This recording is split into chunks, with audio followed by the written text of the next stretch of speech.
أعوذ بالله من الشيطان الرجيم. بسم الله الرحمن الرحيم. ومن أحسن قولا ممن دعا إلى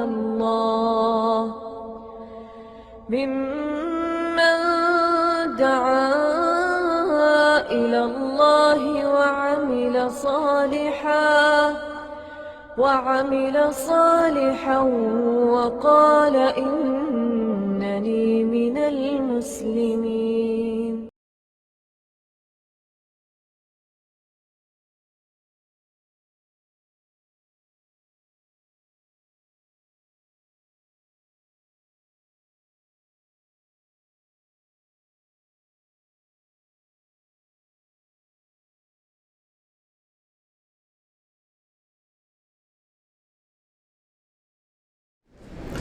إن الحمد لله نحمده ونستعينه ونستغفره ونعوذ بالله من شرور أنفسنا ومن سيئات أعمالنا من يهده الله فلا مضل له ومن يضلل فلا هادي له وأشهد أن لا إله إلا الله وحده لا شريك له وأشهد أن محمدا عبده ورسوله. أما بعد فإن خير الحديث كتاب الله وخير الهدي هدي محمد صلى الله عليه وسلم وشر الأمور محدثاتها وكل محدثة بدعة وكل بدعة ضلالة وكل ضلالة في النار.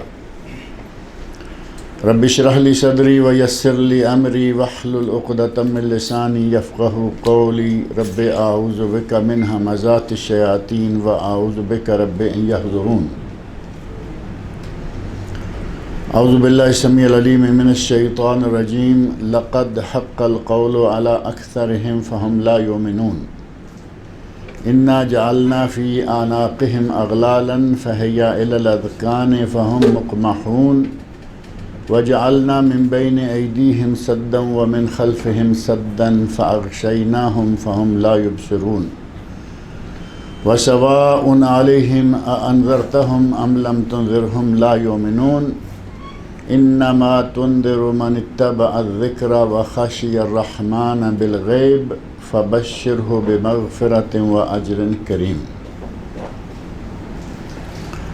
یہ سورہ یاسین کی چند آیات ہیں جو میں نے ابھی آپ کے سامنے پڑھی ہیں، آیت نمبر 7 سے لے کر 11 تک. اور پہلی 6 آیات کا ترجمہ، تھوڑی سی تفسیر اور اس سورت کا تعارف گزشتہ درس میں آپ کے سامنے رکھا گیا تھا.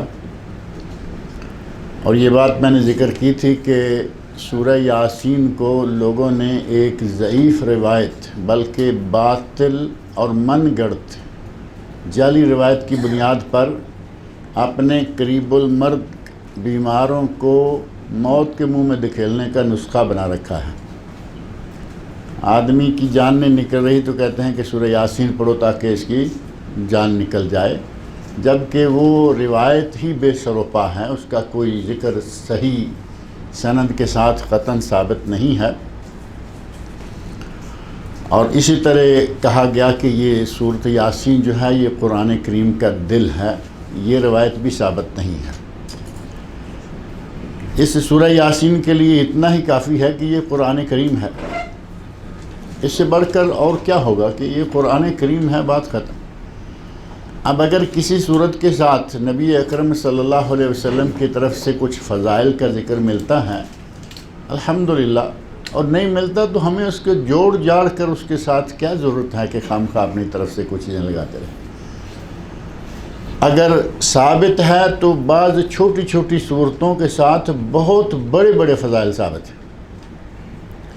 اب قل هو اللہ احد سورۃ الاخلاص کتنی بڑی صورت ہے، بالکل چھوٹی سی صورت، لیکن نبی اکرم صلی اللہ علیہ وسلم نے ارشاد فرمایا صحیح حدیث میں سورۃ الاخلاص تعدل ثلث القرآن.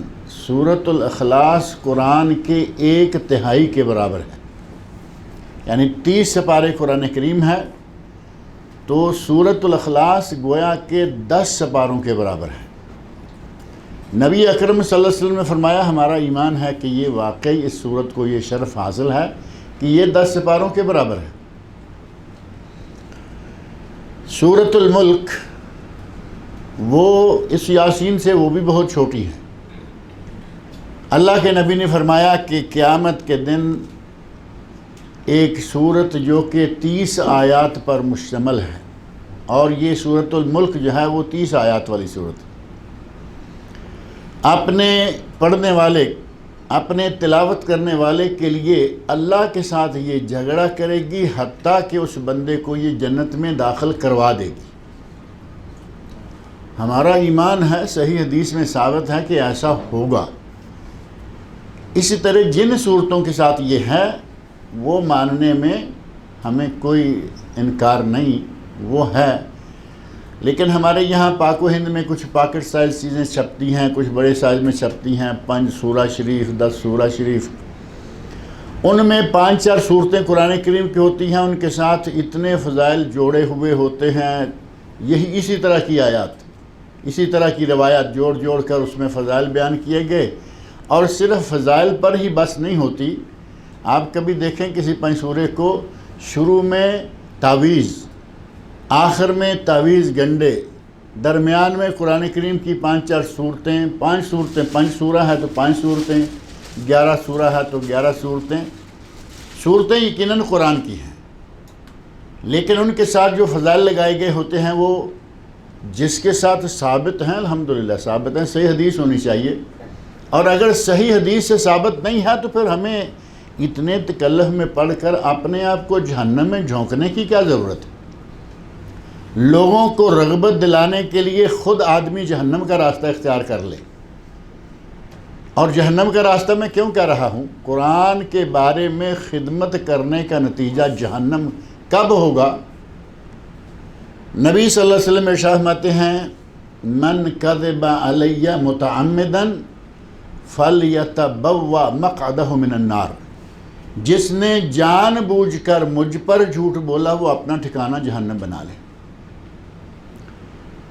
کسی صورت کی فضیلت ثابت نہیں، اور آپ نے جیب سے ہی گھڑ کے ایک روایت ڈال دی کہ یاسین کو یہ فضیلت حاصل ہے، یاسین کو وہ فضیلت حاصل ہے، فلاں صورت کو تو اپنے آپ کو جہنم میں جھونکنے والی بات ہوئی یا نہیں ہوئی؟ قرآن کریم کی بعض صورتوں کے فضائل ثابت ہیں، بعض آیتوں کے فضائل ثابت ہیں، آمنا و صدقنا، صحیح حدیث سے جو بھی ثابت چیز ہے اس کو قبول کرنا ضروری ہے۔ لیکن یہ ضروری نہیں ہے کہ اب 114 صورتیں ہیں قرآن کریم کی تو ہم کہیں کہ ہر صورت کے ساتھ فضائل ہونا ضروری ہے۔ قرآن کریم کے جہاں جہاں فضائل ثابت ہیں قبول کریں، اور جہاں ثابت نہیں ہیں ان کے پیچھے بلا وجہ ادھر ادھر سے روایت گھڑ کے نہ لگائی جائیں۔ اس صورت کے آغاز میں ہی اللہ رب العزت نے مشرکین مکہ کے بعض اعتراضات کا جواب دیا، جیسا کہ یہ بات بھی ذکر کی تھی۔ کہا، مشرکین مکہ نے کہا لست مرسلن، کہ تو رسول نہیں ہے۔ اللہ رب العزت نے اس کا جواب دیا کہ تو میرا رسول ہے۔ قرآن کریم کے بارے میں انہوں نے کہا کہ تو اپنی طرف سے باتیں جوڑ توڑ کے لے آتا ہے، گھڑ کے لے آتا ہے۔ اللہ رب العزت نے فرمایا کہ نہیں، یہ میری طرف سے قرآن نازل کردہ ہے، میں نے اس قرآن کو نازل کیا ہے۔ مشرکین مکہ کے مختلف اعتراضات کا اللہ رب العزت نے جواب دیا، لیکن مشرکین میں یا کفار میں، صرف مشرکین مکہ میں نہیں بلکہ ہر نبی کی امت میں ایسے لوگ بکثرت ہمیشہ رہے ہیں کہ وہ نبیوں سے مطالبہ کرتے رہے کہ یہ ہو جائے تو ہم مان جائیں گے، یہ ہو جائے تو ہم مان جائیں گے۔ وہ ہو جاتا اور یہ پھر مکر جاتے، انکار کر جاتے، بھاگ جاتے۔ وہی معاملہ نبی اکرم صلی اللہ علیہ وسلم کے ساتھ بھی ہوتا رہا۔ مختلف معجزات کا مطالبہ کیا گیا، اللہ رب العزت نے وہ مطالبات پورے کیے، حتیٰ کہ چاند کو 2 ٹکڑے کر کے بھی اللہ نے دکھا دیا، لیکن وہ مشرکین ایمان نہیں لائے۔ ایسے لوگوں جو خاص طور پر اپنی قوموں کے سردار قسم کے لوگ تھے، ابو جہل تھا، عتبہ تھا، شیبہ تھا، یہ بڑے بڑے سرداران قوم ہیں۔ ان سرداران قوم نے تو گویا کہ ادھار کھایا ہوا تھا کہ ہم اس شخص کی بات نہیں مانیں گے چاہے کچھ بھی کیوں نہ ہو. کہتے ہیں کہ وہ ادھار کھائے بیٹھا ہے، اس کی بات نہیں مانیں گے. قرآن کریم اللہ رب العزت کی طرف سے نازل ہوا، نہیں مانتے.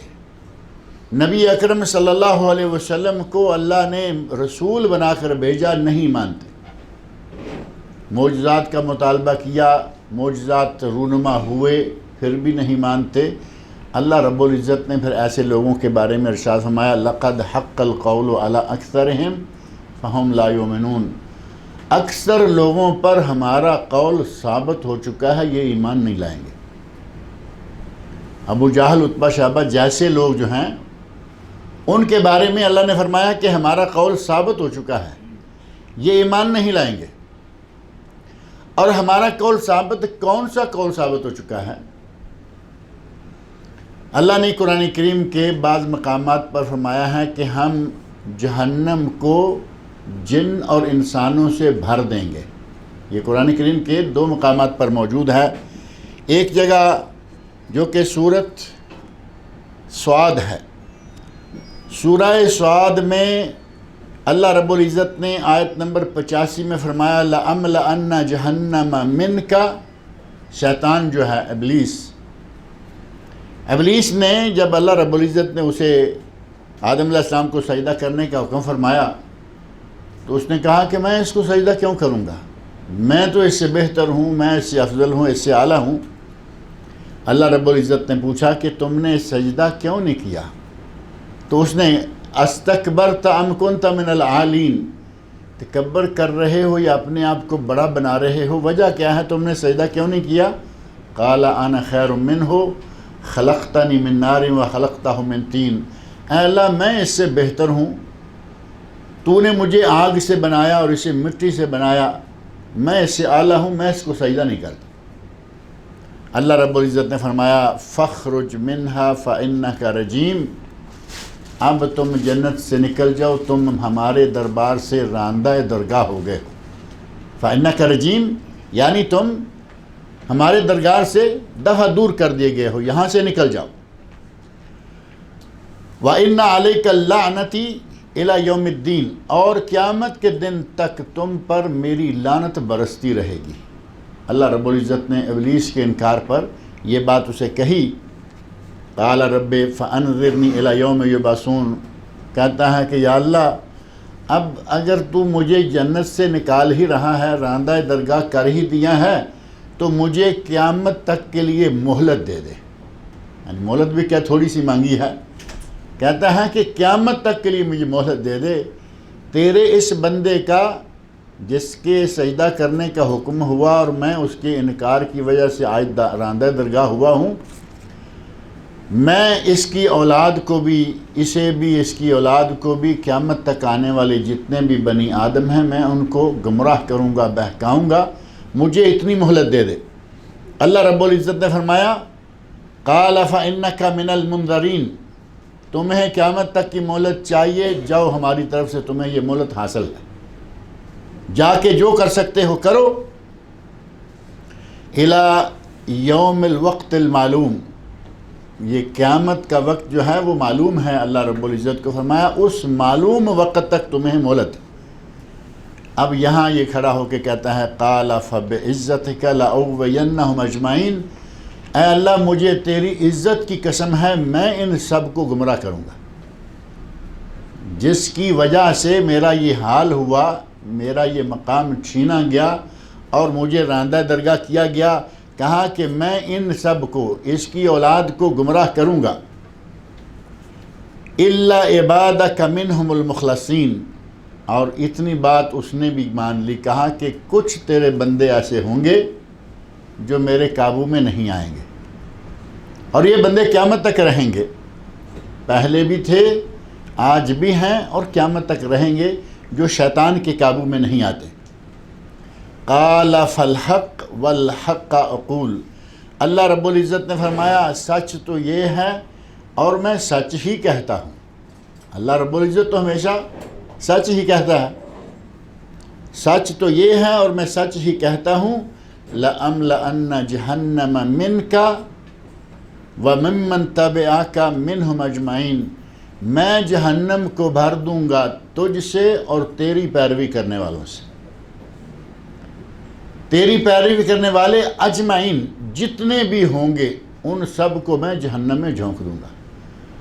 یہ اللہ رب العزت کا قول ہے جس کے بارے میں اللہ نے فرمایا کہ ان لوگوں پر لقد حق القول علی اکثرہم، ان میں سے اکثریت پر میرا وہ قول ثابت ہو چکا ہے، فہم لا یؤمنون، اور وہ ایمان نہیں لائیں گے۔ اور یہی بات اللہ رب العزت نے قرآن کریم کے ایک دوسرے مقام پر بھی فرمائی، اور وہ مقام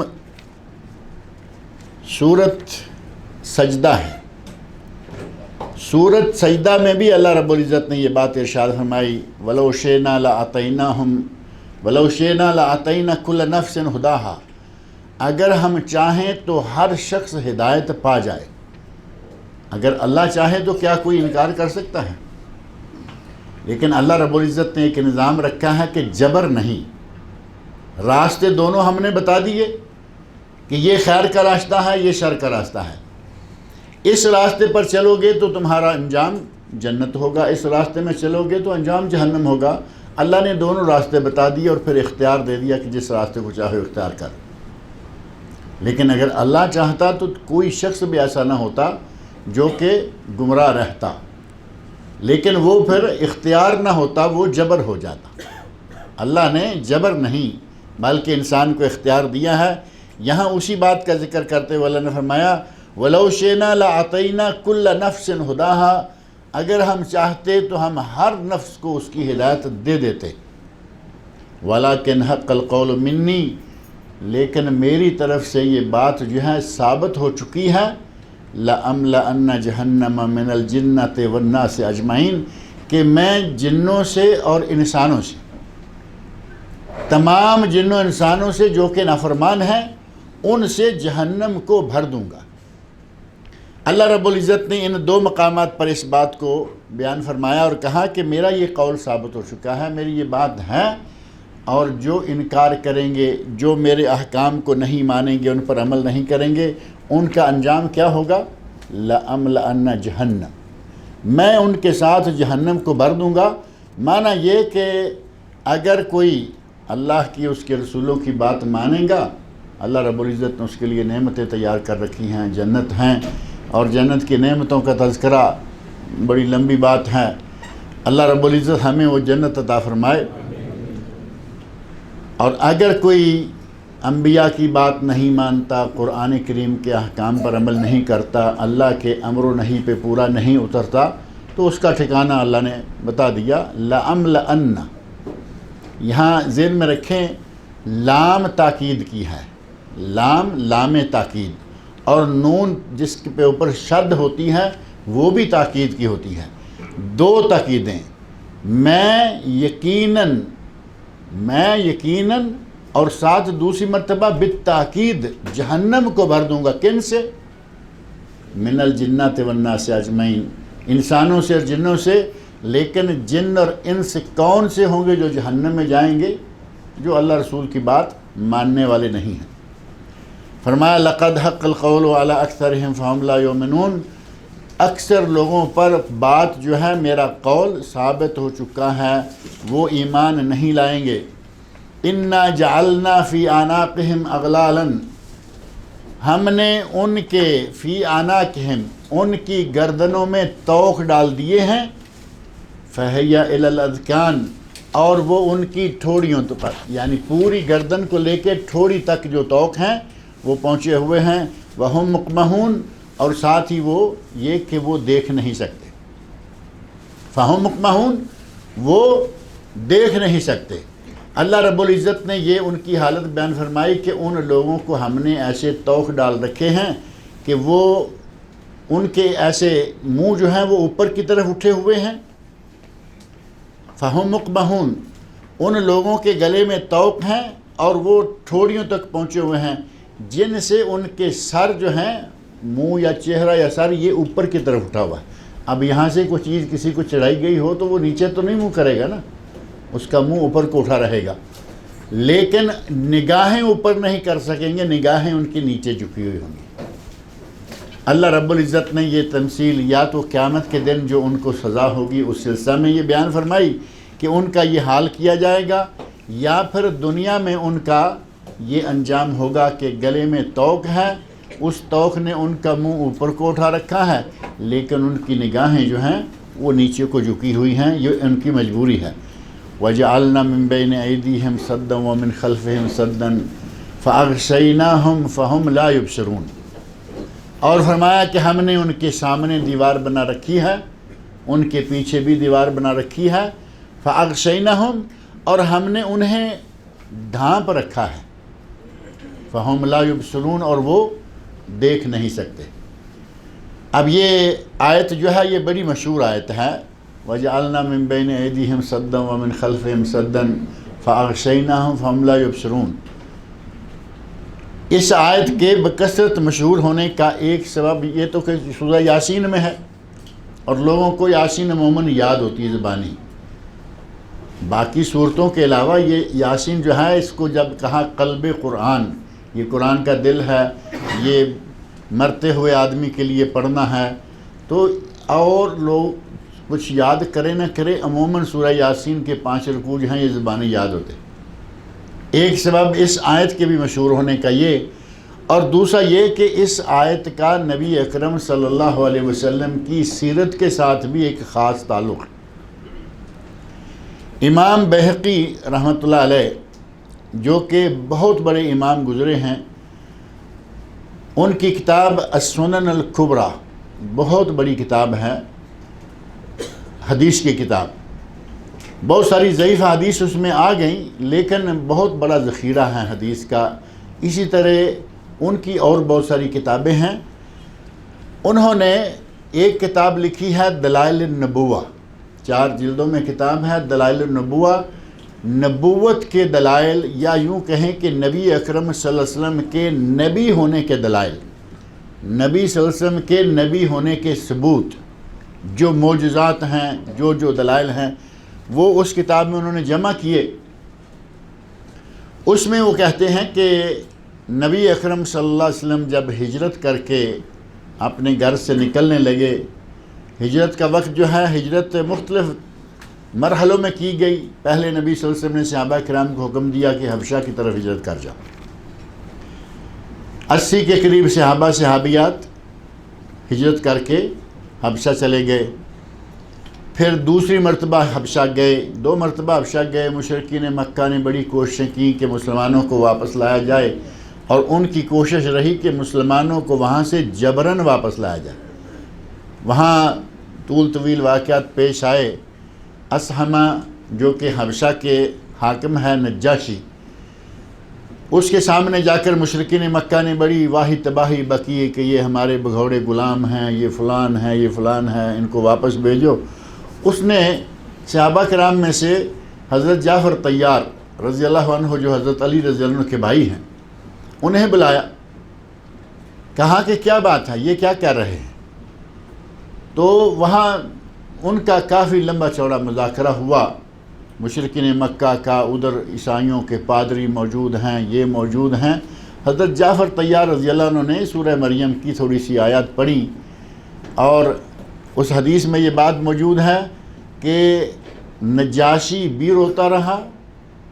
جب یہ تلاوت کی جانا شروع ہوئی سورہ مریم کی، نجاشی روتا رہا، اس کی داڑھی بھیگ گئی، اور اس کے ساتھ جو پادری تھے وہ بھی روتے رہے، ان کی داڑیاں بھی بھیگ گئیں، اور ایک وقت آیا کہ نجاشی نے کہا کہ بس کر دو، کافی ہے۔ اب نبی اکرم صلی اللہ علیہ وسلم کی صداقت و نبوت کے بارے میں سن کر نجاشی نے مشرکین مکہ سے کہا کہ یہ میرے پاس معزز و مکرم مہمان ہوں گے، یہ جو مکہ والے آئے ہیں یہ میرے پاس معزز و مکرم مہمان ہیں، تم یہاں سے نکل جاؤ۔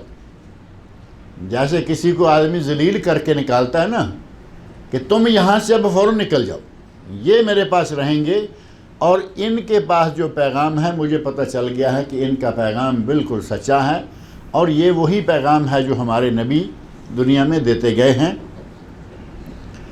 اس مرحلہ سے فارغ ہونے کے بعد نبی اکرم صلی اللہ علیہ وسلم نے اپنے صحابہ سے خطاب کرتے ہوئے فرمایا کہ میں نے خواب میں دیکھا ہے کہ ہم ایک ایسے علاقے کی طرف ہجرت کر کے جا رہے ہیں جس علاقے میں بہت ساری کھجوریں ہیں۔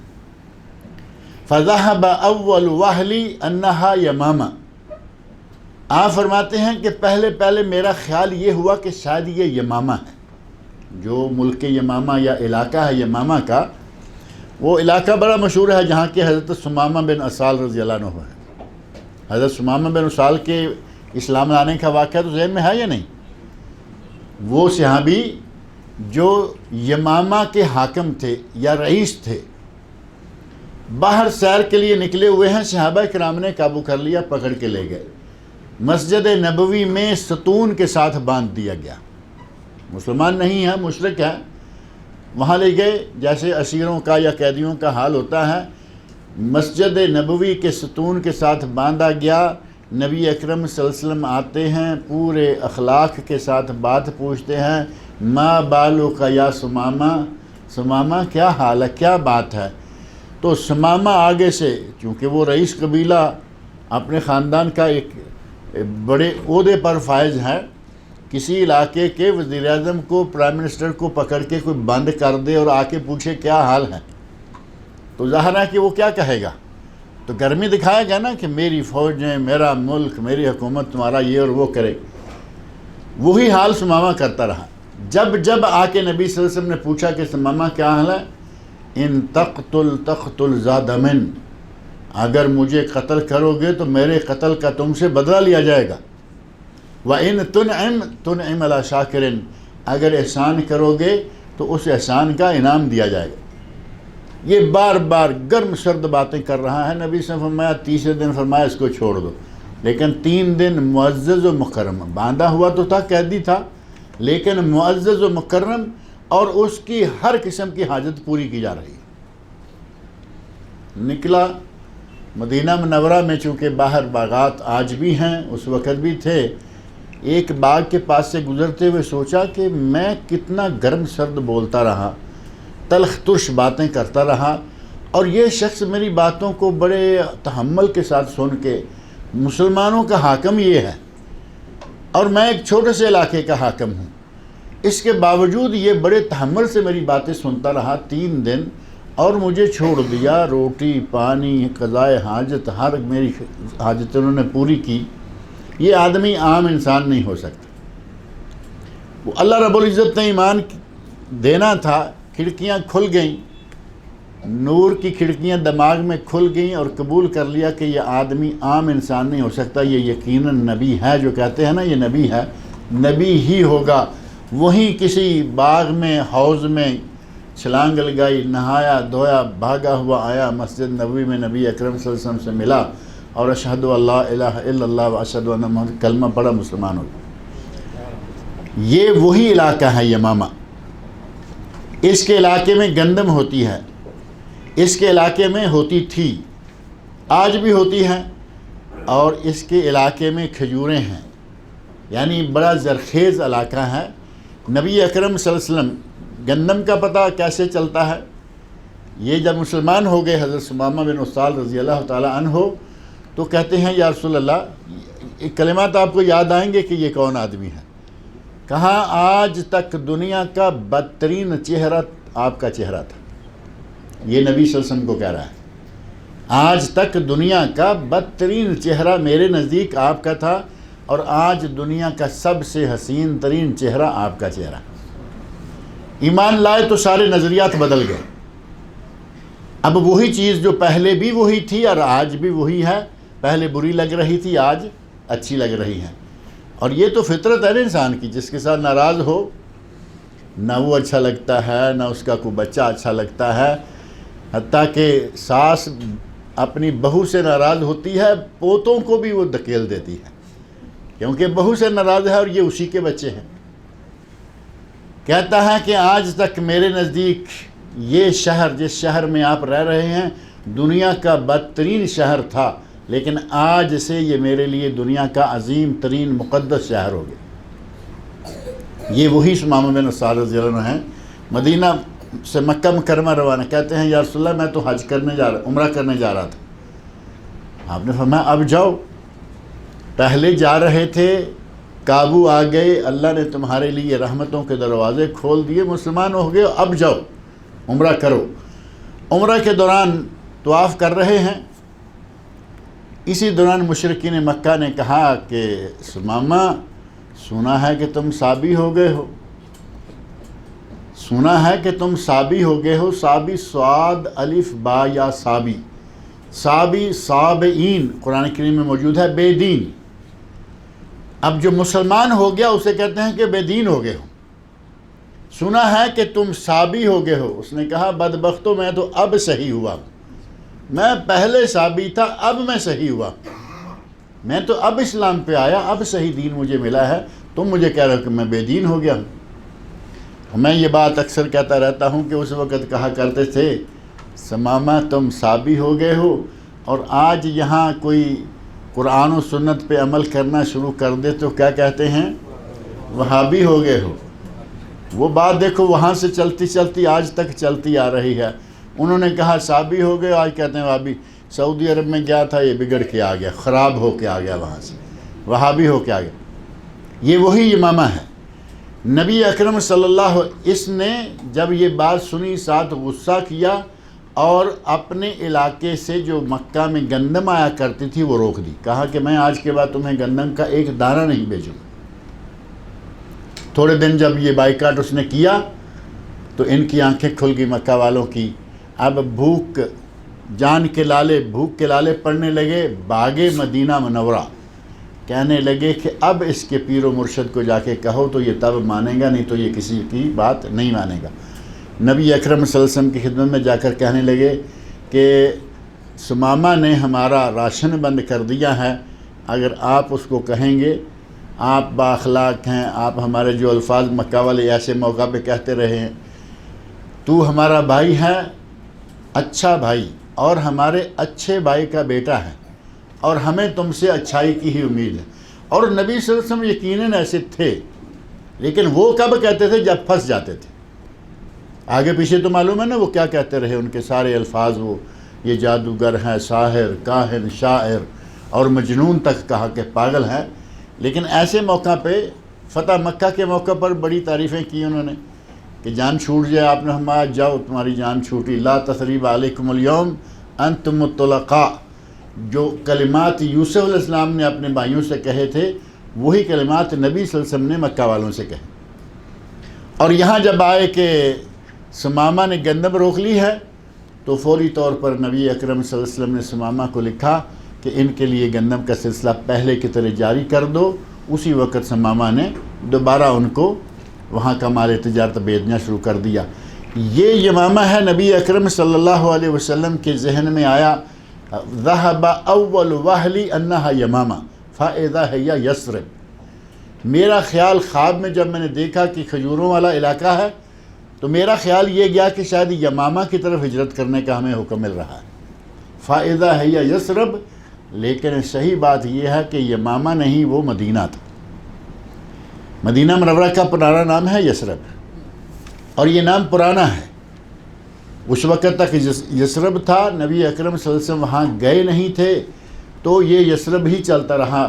جب نبی صلی اللہ علیہ وسلم ہجرت کر کے مدینہ منورہ چلے گئے، مسلمان چلے گئے، تو یثرب کا نام بدلا اور نام ہو گیا طابہ اور طیبہ اور مدینہ منورہ، مدینہ مشرفہ، مختلف اچھے سے اچھے نام ہو گئے۔ یثرب کا نام ختم ہو گیا۔ بلکہ بعض روایت میں آتا ہے کہ جو آدمی یثرب کہے، اب بھی جو کوئی پرانا نام مدینہ کو دے، یثرب کہہ کر مدینہ کو پکارے، وہ کفارہ دے۔ گناہگار ہیں وہ کفارہ ادا کرے، یعنی اللہ کی راہ میں کوئی صدقہ کرے تاکہ اس سے یہ گناہ جو ہے وہ زائل ہو جائے۔ اب یہ بات تو مدینہ والے نے کہی ہے، لیکن آج جو مدینہ کا پھول اور مدینہ مدینہ مدینہ کرتے پھرتے ہیں، مدینہ کے کتوں کو بھی سلام کیے بغیر نہیں رہتے، وہ یثرب کہتے ہی رہتے ہیں۔ مجھے یہ سمجھ نہیں آتی کہ ایک طرف اتنا پیار، مدینہ کے پیپسی کے ڈھکنوں کو بھی سلام۔ آپ بتاؤ کہاں تک پہنچ گئے یہ لوگ۔ لیکن آپ ان کی نعتیں سن کے دیکھیں، یثرب بار بار ان کی نعتوں میں یثرب آئے گا، جبکہ یثرب کہنے سے منع کر دیا گیا، کفارے کا حکم دیا گیا۔ انہی کے لوگ، انہی کے شاعر، انہی کے نعت خواں اور انہی کے نعت گو آج بھی یثرب کہتے ہیں۔ نبی اکرم صلی اللہ علیہ وسلم کے وہاں تشریف لے جانے کے بعد یثرب کا نام ختم ہو گیا۔ نبی صلی اللہ علیہ وسلم جب ہجرت کر کے مدینہ جانے کے لیے اپنے گھر سے نکلے، یہ ہجرت کا واقعہ بہت لمبا ہے، اس وقت مکہ والے باقاعدہ پروگرام بنا کر نبی صلی اللہ علیہ وسلم کو قتل کرنے کے لیے دروازے پر موجود ہیں۔ یہ واقعہ تو آپ نے یقیناً سنا ہوا، پڑھا ہوا ہے۔ حضرت علی رضی اللہ عنہ زیادہ تر صحابہ جا چکے ہیں، زیادہ تر صحابہ جا چکے ہیں۔ جو مشہور صحابہ ہیں ان میں سے 2 آدمی اس وقت مکہ میں موجود ہیں، نبی اکرم صلی اللہ علیہ وسلم، ابو بکر صدیق اور حضرت علی رضی اللہ عنہ، 2 صحابی اور نبی صلی اللہ علیہ وسلم۔ کچھ غیر معروف صحابہ یقیناً تھے جو چھپتے چھپاتے ہجرت کرتے جا رہے تھے، اور سارے صحابہ نے چھپ کر ہجرت کی سوائے ایک کے۔ ایک صحابی ہیں جنہوں نے تلوار نکالی، نیام گلے میں لٹکایا، سامنے اپنے، چھپا کے نہیں، سامنے تلوار اپنے گلے میں لٹکائی، باہر نکلے، اعلان کیا، من اراد ان یتم ولدہ، جو چاہے کہ آج اس کا بیٹا میرے ہاتھوں قتل ہو جائے، وَأَن تُرْمَلَ زَوْجَتُ، جو چاہے کہ جس کا شوہر آج میرے ہاتھوں قتل ہو جائے، وَمَنْ أَرَادَ أَن تُثْقَلَ أُمُّهُ، اور جو چاہے کہ آج اس کی ماں اس پر بین ڈالے، میرے سامنے آ جائے، فَلْيَلْقَنِ وَرَاءَ هَذَا الْوَادِي، میں مکہ سے نکل رہا ہوں، میرے سامنے مقابلے میں آؤ اور مجھے کوئی روک کے دکھاؤ۔ عمر فاروق رضی اللہ تعالی عنہ کھل کھلا کے پورے مکے والوں کو اعلان کرتے ہوئے مکہ مکرمہ سے نکلے۔ یہ فقط ایک صحابی ہیں جو اعلانیہ طور پر مکہ سے ہجرت کر رہے ہیں، باقی کوئی رات کو گیا، کوئی کسی طرح گیا، چھپتے چھپاتے گئے، بہرحال وہ بھی چلے گئے۔ حضرت علی موجود ہیں اور حضرت ابو بکر صدیق رضی اللہ عنہ وہ بھی جانے کے لیے اجازت طلب کر رہے ہیں۔ فرمایا اعلیٰ رسلک یا ابو بکر، اے ابو بکر رک جاؤ، شاید اللہ تمہیں میرا ساتھی بنا دے۔ اور یہ سننے کے بعد کون جانے کے لیے کہے گا؟ اللہ کے نبی کہیں شاید اللہ تمہیں میرا ساتھی بنا دے، معنی یہ کہ اس سفر میں مجھے اللہ ان کا ساتھی بنائے گا۔ فوری طور پر انہوں نے تیاریاں شروع کر دیں، اپنی اونٹنی خریدی، نبی صلی اللہ علیہ وسلم کے لیے اونٹنی خریدی، ان کی خدمت شروع کر دی کہ کب موقع ملے گا اور ہم نکلیں گے۔ حضرت علی رضی اللہ عنہ کو نبی صلی اللہ علیہ وسلم نے معروف واقعہ ہے کہ اپنی چادر دی، بردہ اپنی چادر دی اور کہا کہ یہ چادر ہے، یہ لے کر میری چارپائی پہ لیٹ جانا، میں نکل جاؤں گا اور تم میری چارپائی پہ لیٹ جانا۔ لَن يَصِلَ إِلَيْكَ شَيْءٌ، اور دل میں یہ یقین رکھنا کہ تمہیں کوئی چیز نہیں پہنچے گی، کوئی اذیت، کسی کا تیر، کسی کی تلوار تم تک نہیں پہنچے گی۔ لَن يَخْلُصَ عَلَيْكَ شَيْءٌ، میری چادر لے کر میری چارپائی پہ سو جانا، لوگ مجھے قتل کرنا چاہتے ہیں، تم گھبرا نہ جانا کہ شاید یہ مجھے قتل کر دیں گے۔ لَن يَخْلُصَ إِلَيْكَ شَيْئًا، تم تک کوئی چیز نہیں پہنچنے پائے گی۔ حضرت علی رضی اللہ عنہ فرماتے ہیں کہ مجھے اب اگر پتہ ہو کہ پورے شہر والے قتل کرنے کے لیے اس چارپائی پہ حملہ کریں گے، اس چارپائی پہ نیند آئے گی؟ پتہ ہو کہ اس چارپائی پہ حملہ ہوگا، اب چادر لے کے سویا ہوا اندر کون ہے؟ چارپائی والے تو آ کے چارپائی پہ جو بھی ہے اس کو کاٹنے کے لیے داخل ہوں گے۔ حضرت علی رضی اللہ عنہ فرماتے ہیں کہ جب مجھے نبی صلی اللہ علیہ وسلم فرمایا کہ یہ میری چادر لے کر سو جانا، فَلَن يَخْلُصَ إِلَيْكَ شَيْءٌ، اور تمہیں کوئی اذیت نہیں پہنچے گی، میں اتنا مزے کی نیند کبھی نہیں سویا جتنا میں اس رات سویا۔ ایمان کا بھی تو ایک درجہ ہے نا۔ حضرت علی رضی اللہ عنہ کا ایمان اس درجے کا پہنچا ہوا ہے کہ جب نبی نے کہہ دیا کہ تمہیں کچھ نہیں ہوگا تو اب کچھ نہیں ہوگا۔ کہتے ہیں مجھے کبھی اتنی مزے کی نیند نہیں آئی جتنی اس خطرناک رات میں آئی۔ نبی اکرم صلی اللہ علیہ وسلم اپنے گھر سے نکلے، مشرکین مکہ ہر قبیلے کا ایک ایک پہلوان دروازے پر تلواریں لے کے کھڑا ہے۔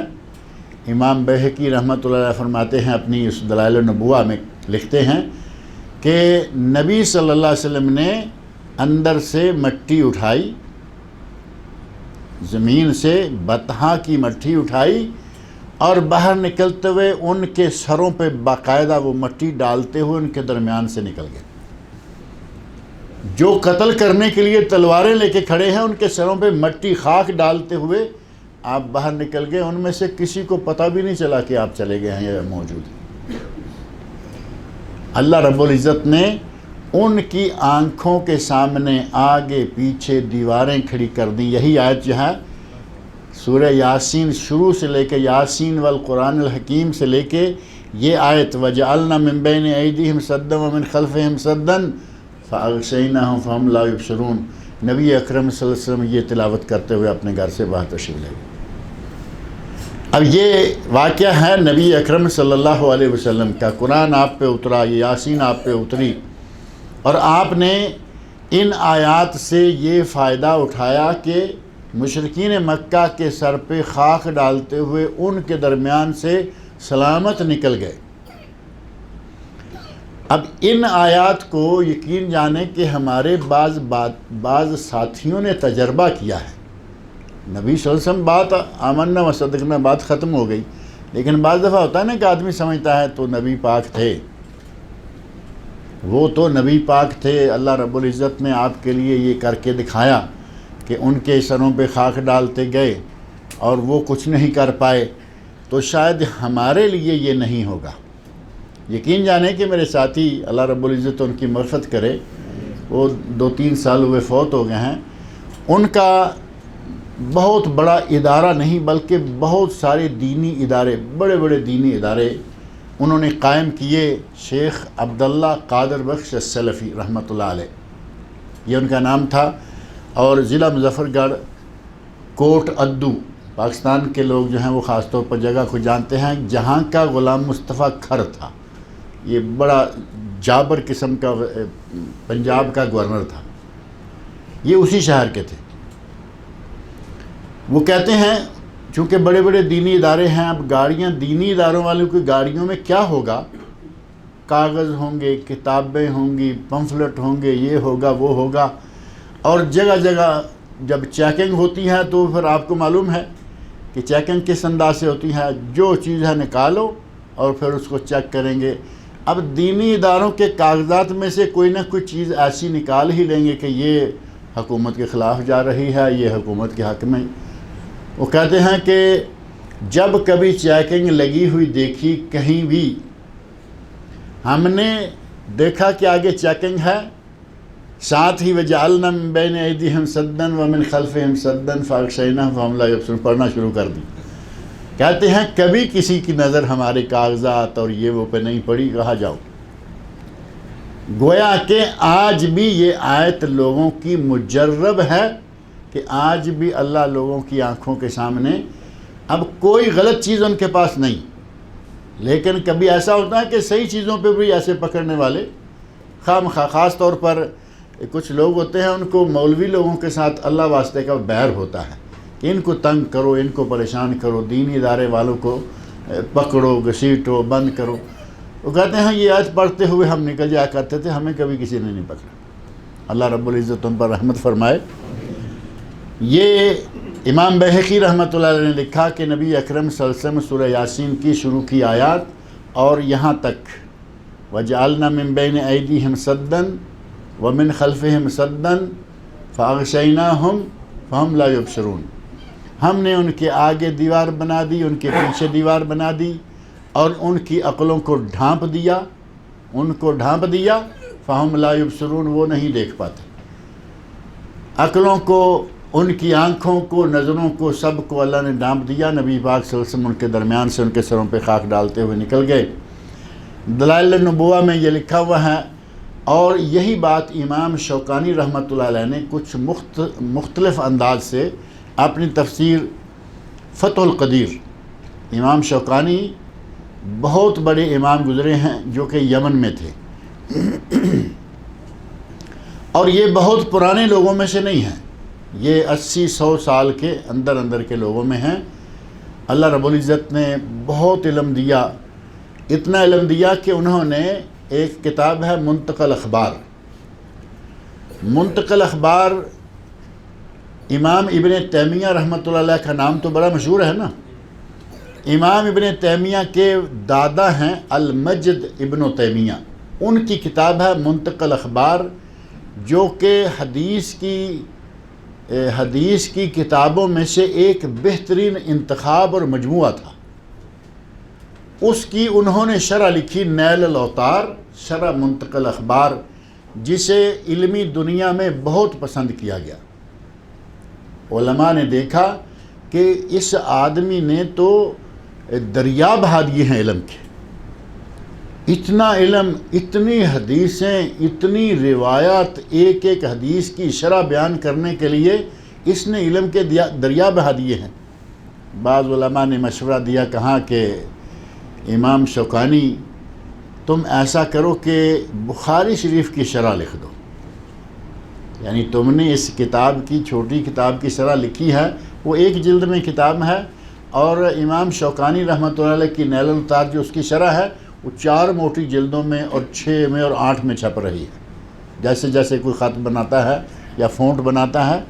اور پرنٹنگ کا انداز آپ کو معلوم ہے، آج 5 جلدوں والی کتابیں ایک جلد میں آئی ہوئی ہیں، اور اسی کو آپ پھیلائیں گے تو وہ 5 والی 10 میں بھی چلی جائے گی۔ مختلف انداز سے وہ کتاب چھپ رہی ہے، بہترین کتاب ہے۔ کہاں کہ تم فتح الباری کے بعد یہ کام کر دو، بخاری شریف کی شرح لکھ دو۔ تو امام شوکانی رحمۃ اللہ علیہ نے کہا لا ہجرت بعد الفتح، نبی اکرم صلی اللہ علیہ وسلم نے جب ہجرت کر لی مکہ سے مدینہ تو اس کے بعد ہجرت کا سلسلہ ختم ہو گیا، یعنی وہ تھا ہجرت کا اصل میدان۔ فتح مکہ کے بعد جب مکہ ہی مل گیا تو ہجرت کر رہی، مکہ سے ہجرت کرنے کا سلسلہ ختم ہو گیا۔ لا ہجرت بعد الفتح ولا فتح بعد الفتح۔ حافظ ابن حجر عسقلانی رحمۃ اللہ علیہ نے جو بخاری شریف کی شرح لکھی ہے فتح الباری، اس کے بعد کسی فتح الباری کی اب ضرورت نہیں رہی۔ امام حافظ ابن حجر عسقلانی رحمۃ اللہ علیہ کی یہ کتاب جو ہے، اس کو انسائکلوپیڈیا آف سنہ کہا جا رہا ہے۔ انسائکلوپیڈیا آف سنہ، دائرہ معارف اسلامیہ۔ اللہ رب العزت نے اس آدمی سے بھی اتنا کام لیا کہ بخاری شریف کی فتح لکھی، دریا بہا دیے علم کی، بالکل اس سے ملتا جلتا انداز، جیسے نیل الاوطار کا اسی طرح فتح الباری کا۔ امام شوکانی رحمۃ اللہ علیہ کی تفسیر کے موضوع پر بھی قرآن کریم کی تفسیر بھی چھپی ہوئی ہے، فتح القدیر۔ فتح القدیر میں امام شوکانی رحمۃ اللہ علیہ نے ذکر کیا ہے کہ انہی آیات کے ضمن میں وَجَعَلْنَا مِن بَيْنِ أَيْدِيهِمْ سَدًّا وَمِنْ خَلْفِهِمْ سَدًّا فَأَغْشَيْنَاهُمْ فَهُمْ لَا يُبْصِرُونَ، کہا کہ نبی اکرم صلی اللہ علیہ وسلم تلاوت فرمایا کرتے تھے مکہ میں، بلند آواز سے تلاوت فرماتے تو مشرکین مکہ کو تکلیف ہوتی، ظاہر ہے کہ وہ تو قرآن کریم سننا نہیں چاہتے، ان کو تکلیف ہوتی، وہ گلے پڑتے، اور بعض دفعہ ایسا ہوا کہ کئی لوگوں نے مل کر نبی صلی اللہ علیہ وسلم کے تلاوت کے وقت آپ کو آ کے پکڑ کر، جیسے آدمی آ کے گلے سے پکڑ لیتا ہے، منہ بند کر دیتا ہے، ایسا کرنا چاہا تو اللہ رب العزت نے ان کے ہاتھوں کو ایسے ہاتھ اٹھائے، کسی کا ایسے ہاتھ روک دیا، کسی کا اوپر تھوڑا گیا وہاں ہاتھ روک دیا، حتیٰ کہ اپنے جہاں جہاں اللہ نے ان کے ہاتھوں کو بند کیا، اپنے لوگوں میں جا کر ان کو دیکھنے کے بعد تک ان کے ہاتھ نہیں کھلے۔ اللہ کے نبی کی طرف بدتمیزی کرنا چاہیں گے تو ہاتھ کیسے کھلیں گے؟ یہ تو بدتمیزی کی انتہا ہے۔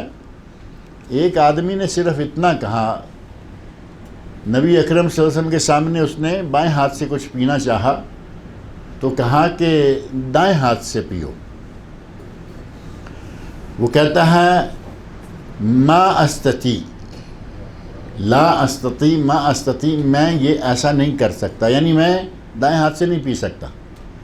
تو آپ نے ارشاد فرما دیا مستطاعت، وہی جملہ ماضی کے صیغے کے ساتھ، مستطاعتا، جو کہ ان معنوں میں ہے کہ تم آج کے بعد دائیں ہاتھ کو منہ تک لے جا بھی نہیں سکو گے، اور وہ جب تک زندہ رہا یہ منہ تک نہیں پہنچ پایا، کیونکہ اس نے نبی صلی اللہ علیہ وسلم کی سنت کا مذاق اڑایا۔ ہاتھ سلامت کہتا ہے کہ دائیں ہاتھ سے نہیں پی سکتا، بائیں ہاتھ سے کھاتا پیتا۔ تو نبی صلی اللہ علیہ وسلم کی گستاخی کرنے والے کو اللہ رب العزت پکڑ لیا کرتا تھا اس وقت بھی، اور آج بھی لوگ پکڑے جا رہے ہیں۔ آپ کو معلوم ہے جس آدمی نے نبی صلی اللہ علیہ وسلم کے کارٹون بنائے اس کا ہاتھ شل ہو گیا تھا، دائیں ہاتھ سے کارٹون بنائے تھے، ہاتھ اس کا ختم ہو گیا، اور پھر بعد میں پتہ چلا کہ وہ کہیں اس کی گاڑی کو آگ لگ گئی، وہ بدبخت جل بھی گیا۔ نبی اکرم صلی اللہ علیہ وسلم کی حفاظت کی ذمہ داری اللہ نے لی، اور یہ قیامت تک رہے گی۔ جب کوئی بدبخت اٹھے گا اللہ رب العزت اس کو سنبھالتا رہے گا۔ مشرکین مکہ نبی اکرم صلی اللہ علیہ وسلم کی آواز کو بند کرنے کے لیے کوشش کر رہے ہیں کہ کسی طرح ہم جا کے نبی صلی اللہ علیہ وسلم کو روک دیں، گلا پکڑیں، یہ وہ کریں۔ تو اس وقت ان کے ہاتھوں کو اللہ رب العزت نے بند کر دیا، اور پھر قریب جب پہنچے نبی صلی اللہ علیہ وسلم کے، امام شوکانی کہتے ہیں کہ جو اس سلسلہ میں قریب ترین صحت کے قریب ترین روایت ہے، اس سے پتہ چلتا ہے کہ جب یہ نبی صلی اللہ علیہ وسلم کے قریب پہنچے کہ جا کے ان کو پکڑیں، روکیں، گلا بند کریں، منہ بند کریں، اللہ رب العزت نے آنکھیں بند کر دی۔ وہاں پہنچے ہوئے ہیں، قریب پہنچے ہوئے ہیں، آواز سن رہے ہیں، دیکھ نہیں پا رہے۔ اب کس کا گلا پکڑیں گے اور کس کا منہ پکڑیں گے؟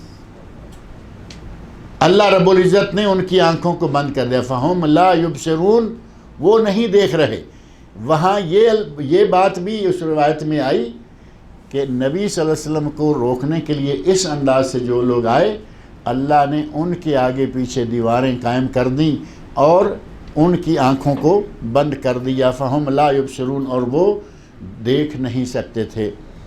اللہ رب العزت نے مختلف موقعوں پر مختلف انداز سے نبی اکرم صلی اللہ علیہ وسلم کا تعاون فرمایا، اور یہ سلسلہ جو ہے اور اس کا ایک معنی اس آیت کا یہ بھی کیا گیا ہے، وَجَعَلْنَا مِن بَيْنِ أَيْدِيهِمْ سَدًّا، ہم نے ایک دیوار، صد کا معنی دیوار یا آڑ، آپ کو بھی کچھ بھی کہہ سکتے ہیں، ہم نے ایک آڑ ان کے سامنے بنا دی، سامنے سے انہیں کوئی اچھی چیز نظر نہیں آ رہی سوائے لذائذ دنیا کے، دنیا کی لذتیں وہ دیکھ رہے ہیں، وہ ان کو نظر آ رہی ہیں، اور دین کی بات، دین کی متعلقہ چیزیں اگر کوئی کہے کہ قرآن کریم پڑھ لیں تو یہ نہیں، یہ ان کو نظر ہی نہیں آتا۔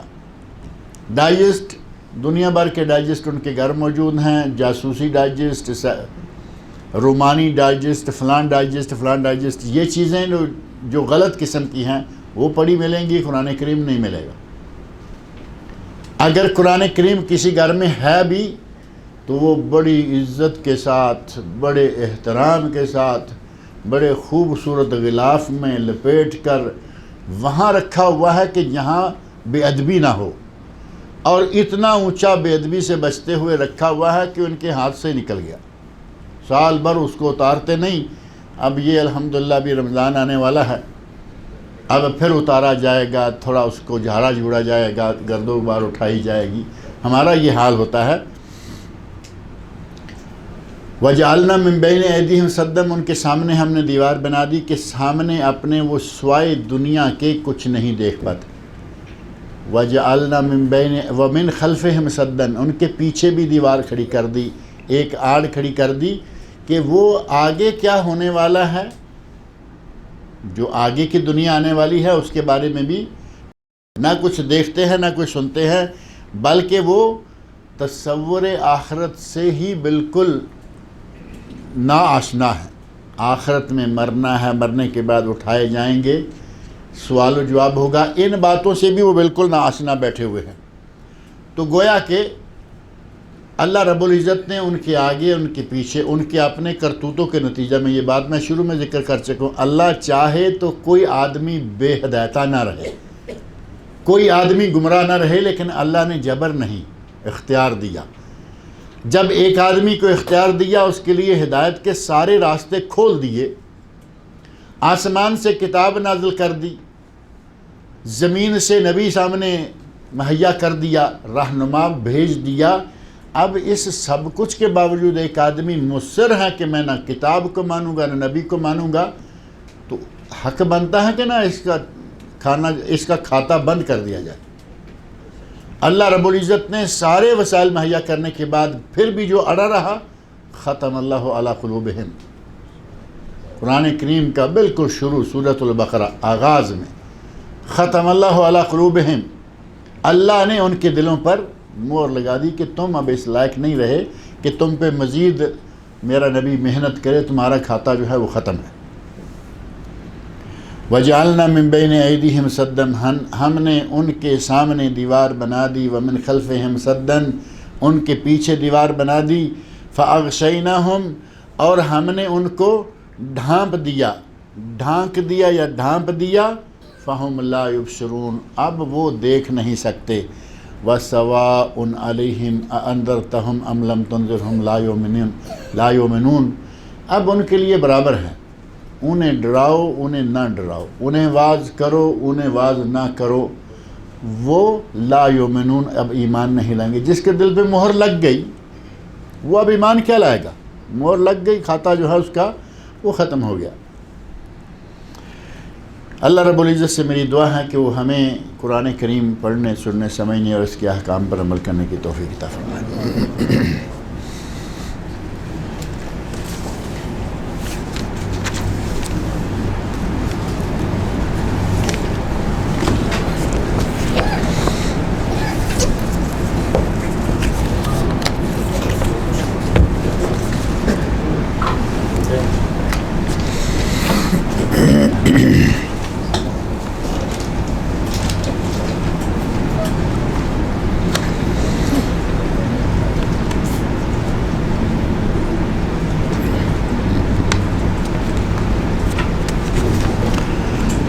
سوال لکھا ہے کہ شوہر کے دادا، نانا، سگے چچا اور سگے ماموں وغیرہ محرم ہیں یا نہیں؟ عورت کا اپنا سگا چچا اور اپنا سگا ماموں وہ تو محرم ہیں، جس طرح کہ عورت کا اپنا سگا بھائی بھی محرم ہے یا نہیں؟ اور شوہر کا سگا بھائی محرم ہے؟ نہیں ہے۔ محرم ہی نہیں بلکہ نبی صلی اللہ علیہ وسلم نے فرمایا کہ یہ الحم الموت، یہ دیور یا جیٹھ جو ہے یہ تو موت ہے، یعنی اس سے پردہ کرنا چاہیے، یہ تو اس سے اتنا بچنا ڈرنا چاہیے جیسے کوئی موت سے بچتا ڈرتا ہے۔ ہمارے یہاں معاملہ اس کے بالکل برعکس ہوتا ہے۔ ہمارے یہاں جس سے پردہ ہے، دیور سے پردہ ہے، جیٹھ سے پردہ ہے، دیور بھابھی مزے سے گپیں مارتے بے پردہ، کوئی پرواہ نہیں، اور سسر محرم ہے، سسر سے پردہ کر رہی خواتین، سسر سے پردہ کر رہی ہیں حالانکہ وہ محرم ہے، اسے کوئی پردہ نہیں، اور دیور جیٹھ سے پردہ ہے، وہاں کوئی پردہ نہیں کر رہی۔ یہ جو شوہر کے دادا، نانا، چچا، بھائی جتنے بھی سگے ہیں ان سے پردہ ہے، اپنے جو دادا، نانا، چچا، ماموں ہیں ان سے پردہ نہیں ہے۔ یہ محرم ہر وہ شخص جس سے نکاح ہو سکتا ہے، جس سے کبھی نکاح ہو سکتا ہے، وہ کون ہو جائے گا؟ غیر محرم، اور جس سے کبھی نکاح نہیں ہو سکتا وہ ہوگا محرم۔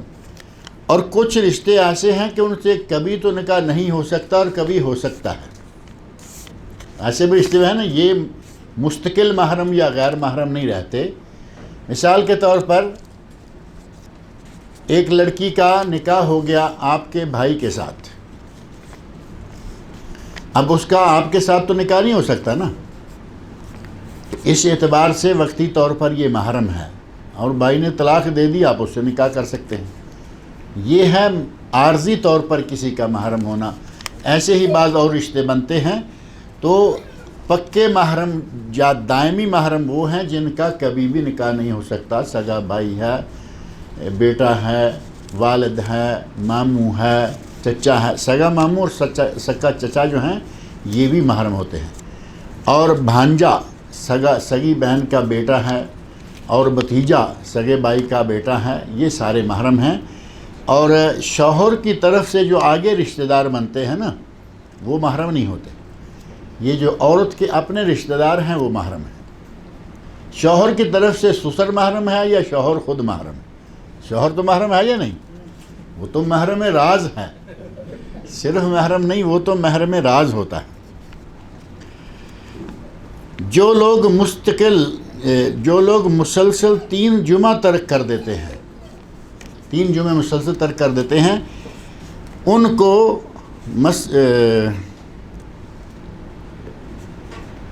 کیا لکھا ہے؟ ان کی مثال کافر کی طرح ہے، جیسے ان کی مثال کافر کی طرح ہے. جو مسلسل 3 جمعے چھوڑ دے، نبی اکرم صلی اللہ علیہ وسلم نے فرمایا کہ اللہ اس کے دل پر مہر لگا دیتا ہے، اور جس کے دل پر اللہ مہر لگا دے وہ کیا ہو جائے گا؟ کافروں اور منافقوں کے بارے میں فرمایا نا، ختم اللہ علی قلوبہم، اللہ نے ان کے دلوں پر مہر لگا دی ہے. اب یہ مہر ایسی ہے کہ کافر کے دل پر لگی مہر ہٹ نہیں سکتی، کھل نہیں سکتی، لیکن یہ مہر جو مسلمان 3 جمعے چھوڑ دے، مہر لگ گئی، لیکن یہ مہر زائل ہو سکتی ہے. اگر دوبارہ توبہ کر کے جمعہ شروع کر دے گا، مہر ختم ہو جائے گی. اور اس طرح تو مہر کافر کی بھی ختم ہو جاتی ہے. اگر وہ اسلام قبول کر لے تو اس کی مہر ختم ہوگی. لیکن جن کے بارے میں اللہ نے فرمایا ان پر ہمارا قول حق ثابت ہو چکا ہے، وہ اسلام لانے کے ہی نہیں ہیں، وہ کبھی اسلام لانے والے بھی نہیں ہوتے. لیکن مسلمان جو لاپرواہی میں جمعے چھوڑ رہا ہے، لاپرواہی میں بے نماز ہے، ایسے مسلمان کو اللہ رب العزت کبھی بھی توفیق دے سکتا ہے کہ وہ رجوع کر لے اور اسلام میں واپس آ جائے یا اطاعت میں واپس آ جائے. آج کے دور میں مزدور کی تنخواہ اور قناعت پسند کا کیسے موازنہ کریں گے؟ موازنہ کرنا تو مشکل ہے ہر حال میں ہی، کیونکہ مزدور کی تنخواہ جو ہے وہ اتنی ہوتی ہے کہ مثال کے طور پر یہاں سعودی عرب میں مزدور کی تنخواہ ایک دن کی کتنی ہے جو ڈیلی ویجز پہ کام کرتے ہیں؟ 100 ریال، 150 ریال، کچھ ایسے ہیں یا کم و بیش. اب اگر یہ کہیں کہ مارکیٹ میں جائیں تو چیزیں بہت مہنگی ہیں، اگر تو اللہ تعالیٰ برکت ڈالے 100 ریال والا 3000 روپے مہینہ کمائے گا نا، اور اگر 150 ہے تو 4500 ریال. اگر یہ قناعت کرے کہ اللہ رب العزت دے رہا ہے، الحمدللہ صحت بھی ہے، اور 3-4 4500 مل گیا، مارکیٹ مہنگی ہے، ہم اس میں سے حسب ضرورت جائز جن کے بغیر آدمی گزارا نہیں کر سکتا وہ چیزیں لیتے ہیں. کام چلے گا یا نہیں چلے گا؟ کام چلے گا انشاءاللہ. اب یہ نہیں ہوگا کہ ہم اس کے ساتھ سامان تعیش جو مالدار لوگ چیزیں لیتے ہیں، خریدتے ہیں، وہ نہیں. آپ اپنے لیول پہ رہیں. یہ بہترین قناعت کا انداز بھی ہے اور طریقہ بھی ہے. تھوڑا ہے تو تھوڑے میں گزارا کریں، اللہ تعالیٰ زیادہ دے گا، زیادہ استعمال کریں، کوئی حرج نہیں ہے. لیکن اگر ملتا ہے تھوڑا اور گزارے کے لیے زیادہ تو پھر کیا ہوگا؟ قرض دار ہو جائیں گے، مقروض ہو جائیں گے. اور قرض سے نبی صلی اللہ علیہ وسلم بڑی پناہ مانگا کرتے تھے. اللہم انی اعوذ بک من الماثم والمغرم، وہ کلمات معروف ہیں کہ اے اللہ میں گناہ سے اور قرض سے بھی تیری پناہ مانگتا ہوں. صحابہ نے پوچھا یا رسول اللہ آپ قرض سے بہت پناہ مانگتے ہیں، اس کی کیا وجہ ہے؟ تو نبی صلی اللہ علیہ وسلم نے فرمایا کہ قرض انسان کو وعدہ خلافی اور جھوٹ، وعدہ خلافی کرنے اور جھوٹ بولنے پر لگا دیتا ہے، مجبور کر دیتا ہے. اب ظاہر ہے کہ جھوٹ وعدے پہ پورا نہیں اتر سکا، ایک مرتبہ کوئی بہانہ کیا، یہ بہانے تو سارے جھوٹ ہی ہوتے ہیں نا، ادھر ادھر سے باتیں جمع کر کے اس نے سامنے والے کو ٹالا. فرمایا کہ یہ جھوٹ بولنے پر مجبور کر دیتا ہے، وعدہ خلافی پر مجبور کر دیتا ہے. پیسے دینے ہیں، کل نہیں آئے، وعدہ خلافی ہو گئی نا، بے بسی میں آ کے وعدہ خلافی. تو یہ اگر آدمی اپنی آمدن سے زیادہ اخراجات اٹھائے گا تو یقیناً مقروض ہوگا، جو کہ انسان کو جھوٹ بولنے اور وعدہ خلافی کرنے پر مجبور کر دیتا ہے. کسی نے لکھا ہے کہ ہمارے والدین کی مغفرت کے لیے دعا کریں. اللہ رب العزت سے دعا ہے کہ ہمارے، آپ کے اور تمام مسلمانوں کے والدین کی جو کہ فوت ہو چکے ہیں، اللہ تعالیٰ سب کی مغفرت فرمائے، ان کی بشری کوتاہیوں کو اللہ تعالیٰ معاف کرے، اللہ تعالیٰ ان کو جنت الفردوس میں اعلیٰ مقام عطا کرے. اور جن کے والدین زندہ ہیں اللہ رب العزت ان کو صحت و سلامتی سے رکھے، اور ان اولادوں کو اللہ تعالیٰ اپنے والدین کی خدمت کرنے کی توفیق عطا فرمائے۔